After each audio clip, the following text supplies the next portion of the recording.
What's up, guys, and welcome to another episode of the Becoming Roy podcast. I'm your host, Roy, and this show exists to help people discover who it is that they're made to be. And I do that by sharing a little bit that I know, sharing with you the journey that I'm on of becoming who it is I feel I'm made to be, and by having conversations with people that are living inspired lives. Now, I haven't had a guest in a couple episodes, but I'm excited. I think I have 4 in the queue that I just need to get scheduled, and so I'm looking forward to that. It's going to be great. Very different kinds of people. So that'll be cool. As some of you may know, I just recently celebrated a birthday, and becoming a year older has made me feel lots of different things.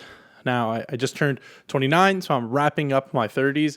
And a lot of people that I talk to that are around my age or a little younger or a little older, they're like, oh, you're 30s, and they're kind of dreading it. And then a lot of people that I work with are a lot older, and they're like, oh, 30, you're so young. And so it's this weird mix of voices and opinions. And me personally, I'm feeling lots of things. Mostly excitement, mostly anticipation, but there's also this sobriety or urgency. There's this like, oh my gosh, I need to get ready. Now is the time. Now, I think that is stemming from this idea, from this conviction. If you've watched this show, if you've watched more than one episode, I'm sure you've heard this, but I have this deep conviction, this deep belief that each and every one of us has something, a gift, a song, a book, an education to get had, something inside of us that we have to get out. And this urgency that I'm feeling is like, oh my gosh, another year has gone by and I still don't think that I'm fully doing the thing that I'm made to do. The being the person that I feel I'm made to be. And so there's this urgency. I don't know why 30 is like a benchmark in my head, but it's like, all right, I have to get there. I don't need to arrive, quote unquote, arrive by 30, but in 50 weeks, I want to look back and say, okay, I'm doing the thing. And so today, on today's episode, I'm going to be sharing 3 lessons, not just that I've learned, but lessons that I'm holding on to as I prepare for this next year. Because I feel like we're always learning, and I thought about doing 20 whatever things I've learned by 20 whatever, but I personally have had the same dreams and a lot of the same goals for the last 10 years. And here I am, a decade later, still trying to achieve some of the things that I've been trying to achieve. So what I need to do, which I'm not the originator of this, I heard Jordan Peterson maybe talk about this, but we have to set the bar embarrassingly low, like very low for us to do the thing. And then as we start to do things, we can kind of move our bar a little bit. And so instead of saying X amount of things that I've learned, I'm going to be sharing lessons that I'm holding on to right now, today, as I approach this next year of my life. And the first one, let's jump right into it. There's a lot on my mind. There's a lot that I want to talk to you guys about. I'm getting pretty excited. Let me start really quick with just saying a few goals that I have for this year. I've been hesitant to talk about them too much because of a bunch of different reasons, but I think I need to talk about them. I think I need to put them out in the public. I need to share this episode because I think that there is just something that happens. John Maxwell actually talks about this. There's something that happens when we say our goals out loud, and there's actually accountability. And so I'm going to say a few things. Some of them are absurdly insane and crazy, and I would like it. I would appreciate it. I would greatly appreciate it if you guys would hold me to some of these things. Okay. Now, the first thing, which I have talked about before, is in 50 weeks, I want to be down 100 pounds. I weighed in this morning, and I am 310 pounds. In 50 weeks, I want to weigh 220 pounds. I know that's not quite 100 for all the math geeks, but at my heaviest, I was 329, and I want to get to 220. Now, that number is a little arbitrary. It's kind of just a made-up thing because if I am 225 or 230, I'm not going to complain.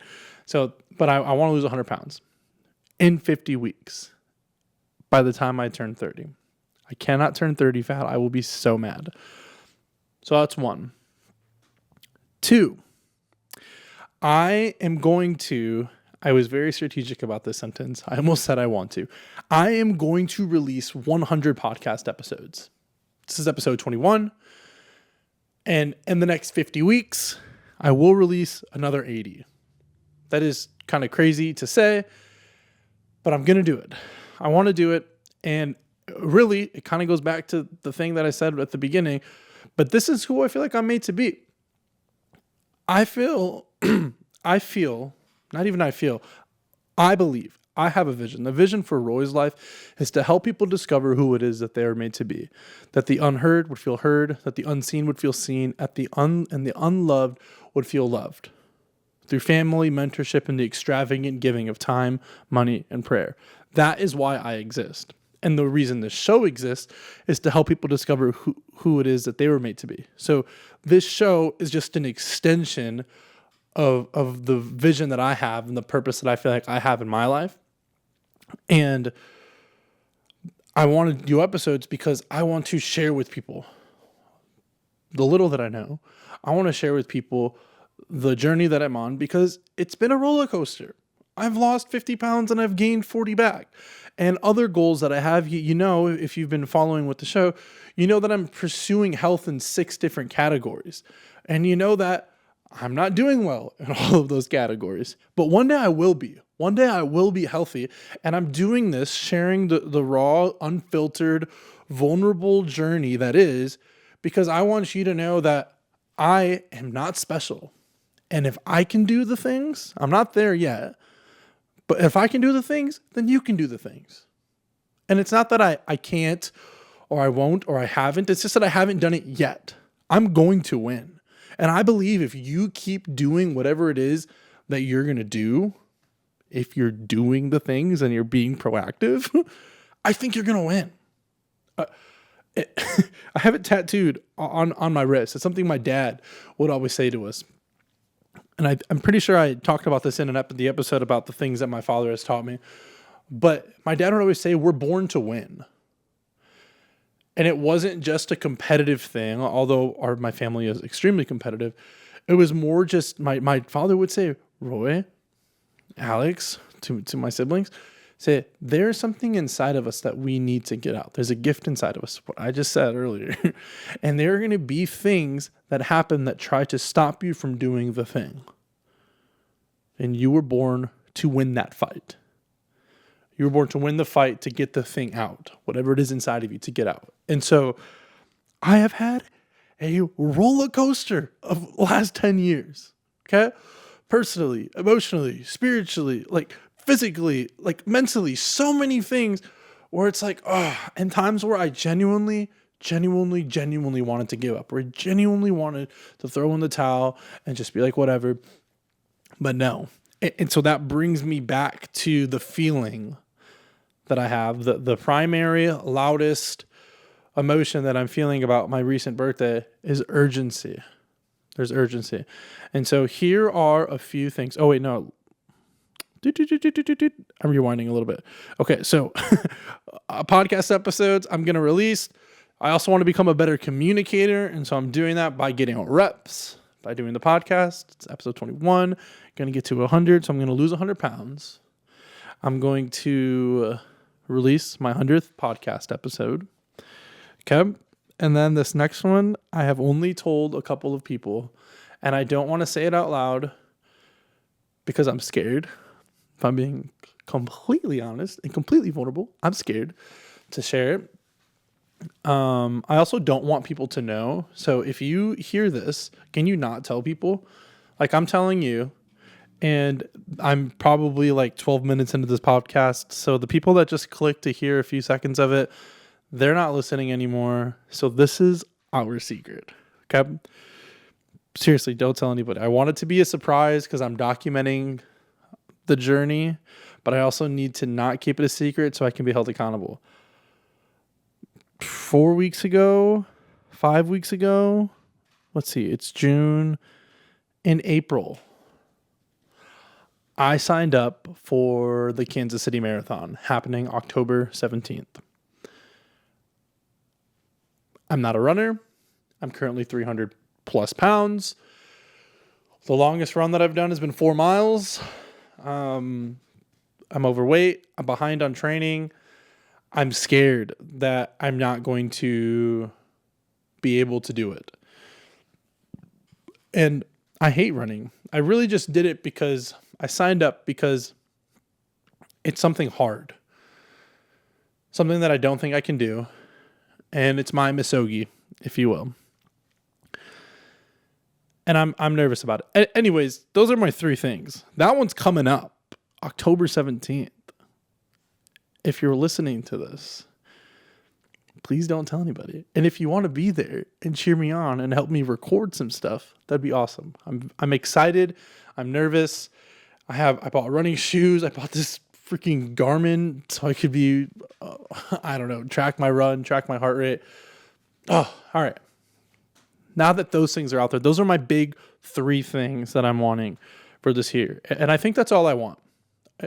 It's just to be healthy. And there are some other little things that are other goals. Like I said, I have 6 categories I'm trying to get healthy in, and that's what I'm going to be pursuing probably my whole life.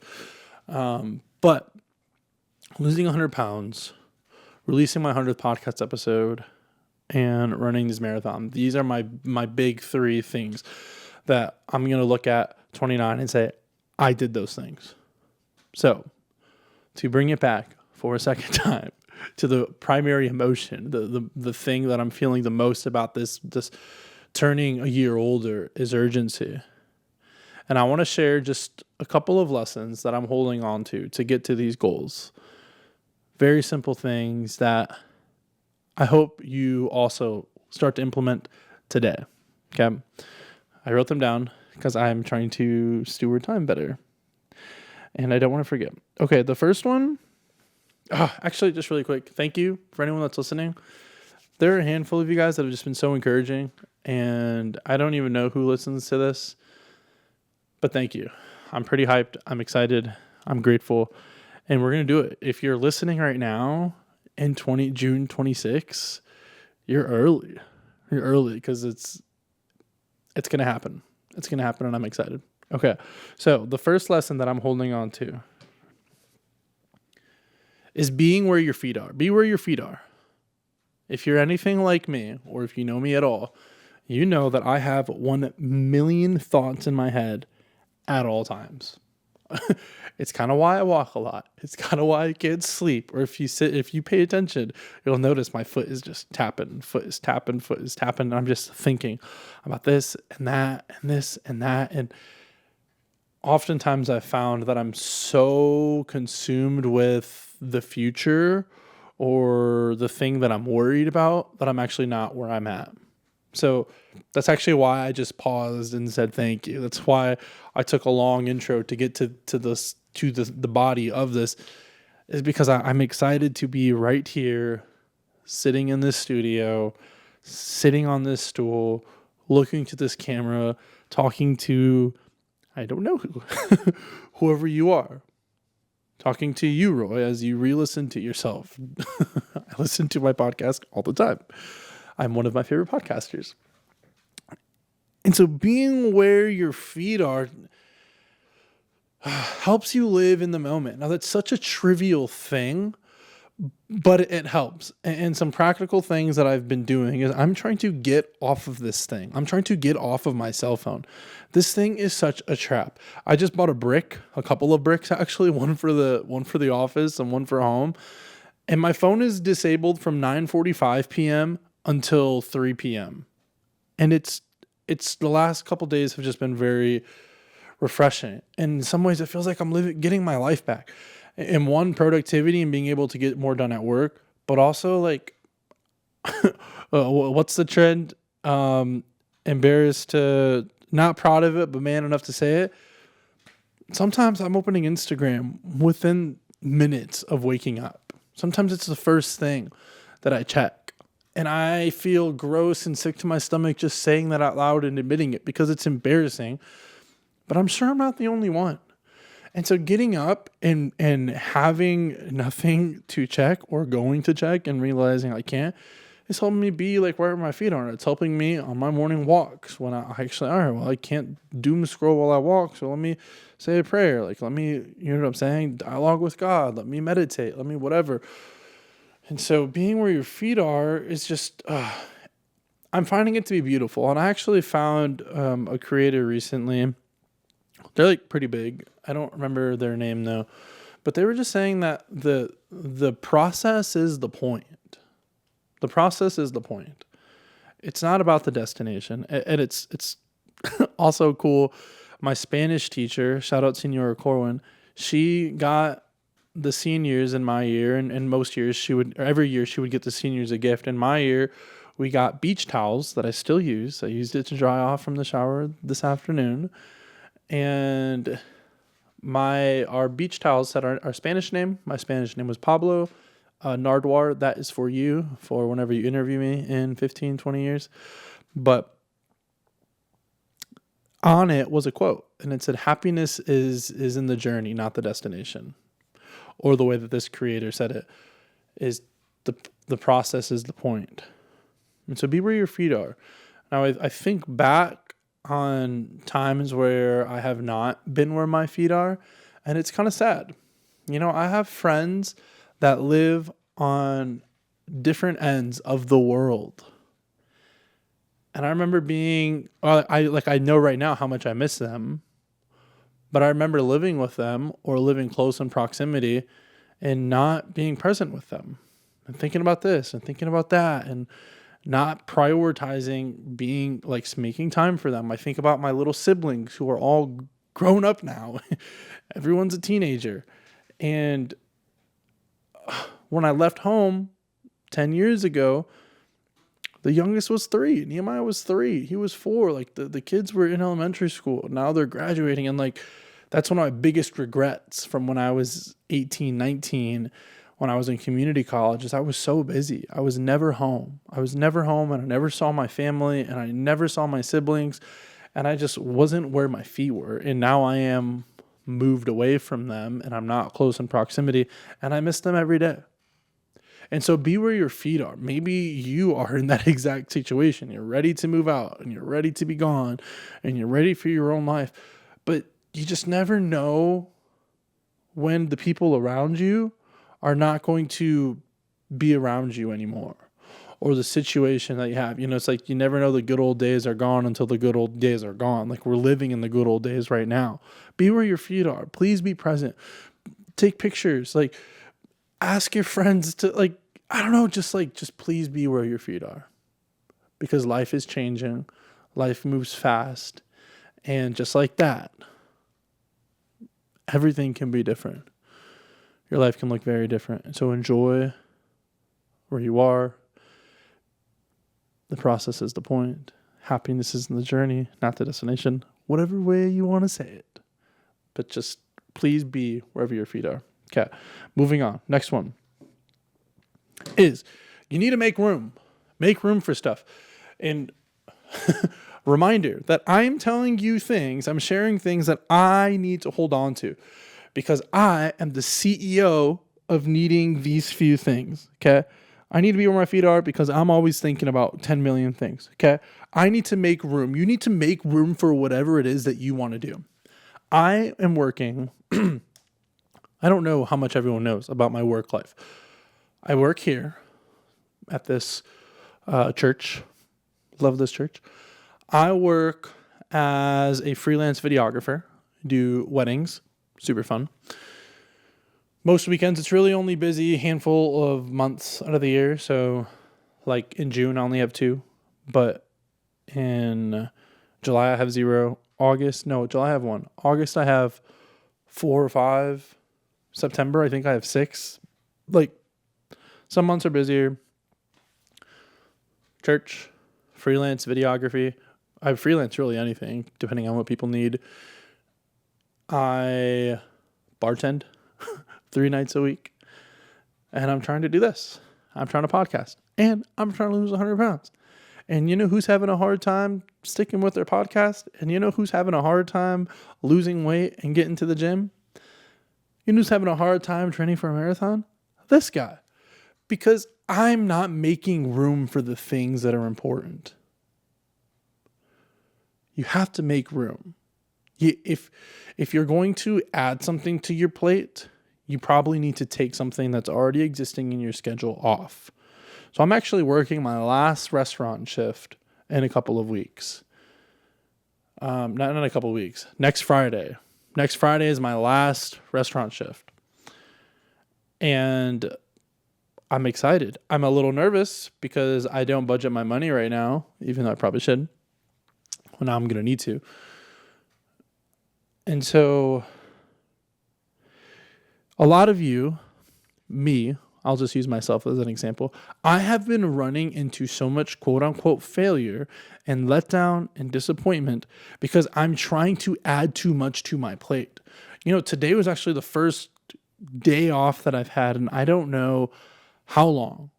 Because when I'm not working at the church, I'm at the restaurant. And if I'm not at the restaurant, I'm here. My days off are when I just work one job. Seriously. When I have a short day at one job is my day off. And so today I'm here because I wanted to film a podcast episode. But today was my first day where I woke up and I went for a walk. I literally walked 10 miles this morning. It was so fun. All over downtown. Just wandering. Okay. Now, that's a whole nother thing, because when you're trying to do your goals, you need to make room for your goals. But something that I'm already at that maybe some of you aren't, but part of making room is making room for you to breathe. Like, I need a day off. I need to prioritize getting more sleep. I need to prioritize having time to cook and clean. Part of making room isn't just I'm trading this job for this job. Like, for me right now, I'm trading a job that I'm hoping is going to make more time. I'll probably need to cut more things, but I'm going to have time for getting more sleep, for meal prepping, for consistently going to the gym, for going on runs, for walking more, for whatever it is.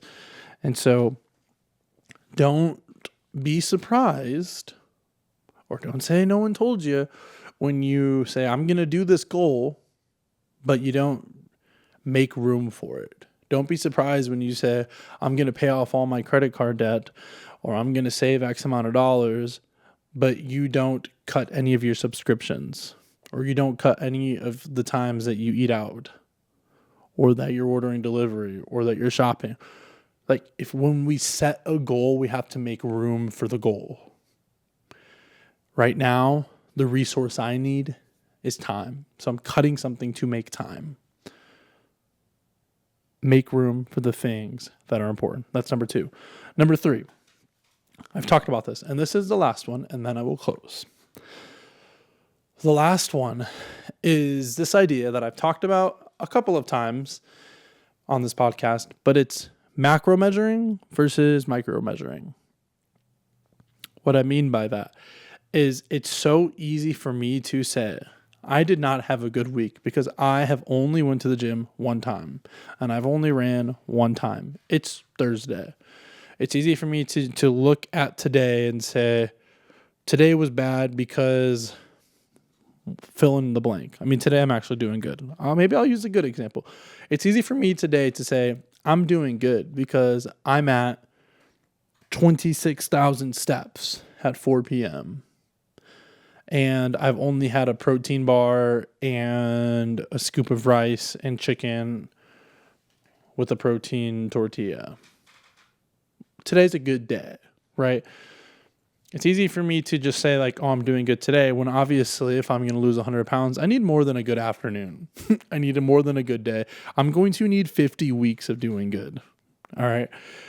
And now the weight loss is one thing, but another example that's maybe a little bit more tangible is I can say, I'm not doing well because I haven't recorded a podcast episode in 2 weeks and I need to average 6 a month for 12 months to hit my 100 episode goal. It's easy for me to say that. But when I zoom out, this is my 21st episode. That's it's not a lot, but it's a lot. You know what I'm saying? 21 reps of me sitting down and talking to a camera it's more than 5. It's more than 10. It's more than 15. It's more than 20. And so zooming out, I'm like, oh, I've actually made progress. I'm actually doing the thing. And that's really important too, especially some of you guys fall in the trap that I fall in, where I'm comparing myself to freaking social media and the other people that are my age. And I'm like, man, dude, I'm so far from where I want to be. Or, you feel behind because you're not married at 23 and everyone around you is married. I don't know. I have a lot of friends that are married, that have married young. So it's easy for me to feel behind because I'm my age and very single. It's just, we got to stop comparing, and you got to look at everything we've done. When I look at the last 10 years, there's a lot of disappointment. There are a lot of things that haven't gone the way that I thought, that I hoped, that I planned, fill in the blank. But when I look at the growth, I'm grateful.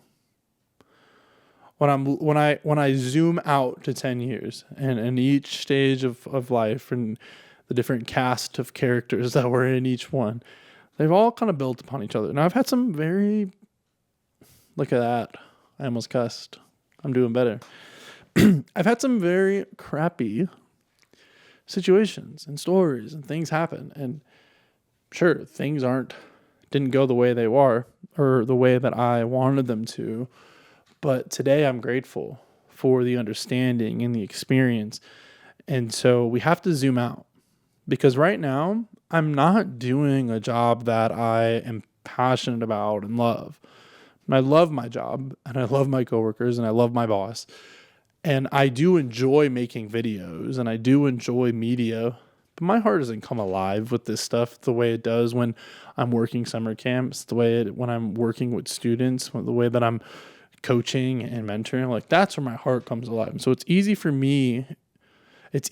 us to look at our situation and be like, oh, I don't have the car that I want. I feel behind. I don't have the life that I want. I'm not married, or I don't have kids, or I don't have a house and my friends are buying their second house, and just da. Like, dude, can you just stop for 1 second? And can you just zoom out and look where you were 10 years ago? Look where you were 2 years ago. 5 years ago. Like, you're probably doing better than you think you are. If you're this far into this kind of podcast, I know you're doing better than you think you are. Some people have these thoughts and these insecurities, and they have reason to think that because they're not doing something about it. But if you're this far into a podcast about becoming the best version of yourself, then I would bet the house that you are doing better than you think you're doing. Can you cut yourself some damn slack? And can you look at the things that you've done? Look at the things you've accomplished. Look at the things that you've gone through. Look at the way you've learned and grow. And can you please get some perspective? I'm 29, turning 30. And when I talk to people older than me at the gym, out when I'm on walks, people I work with, see, you're so young. And the perspective I'm grateful for. I'm grateful for the perspective. I feel young. And I just know that some of you damn 20-year-olds feel behind. You're going to be okay. So, to reiterate really fast, be where your feet are, make room, and pause for 1 second, zoom out, and look, appreciate, and be proud of all the things that you have done. Timelines are fake. You're not behind. Now, that's all I have for this episode. Thank you for tuning in. Like I said, I've got 4 people in the queue that I need to schedule. And yeah, I don't know what else to say, man. I'm nervous for my goals. I'm nervous for the marathon. If you're watching this, that's crazy that I'm sharing that. Please don't tell anybody. I want it to be a surprise, the video to be a surprise. I'm happy to tell you, whoever is actually watching my videos in its entirety, which I have no idea who. You should let me know if you're listening, because I'm curious. I'm nervous. I'm excited. Let me know if you want to go on a run or if you want to help me film some stuff. But yeah, man, I'm excited. Thank you again. Thank you everyone that celebrated me for my birthday a couple weeks ago. I'm very, very grateful, appreciative. Thank you for listening. Thank you for believing me. I know so many people believe in me, which is funny because I feel like a lot of these stories are like, oh, like no one believed in me. But like, I just have so many people that are like, Roy, you're awesome. Roy, you can do it. Roy, your podcast, whatever, da da da. And I am grateful. I'm grateful. And I cannot wait to win. I can't wait to have the means to bless and to give back to all the people that have believed in me. So with that being said, control what you can control, apply what you need to apply, and make it a great day.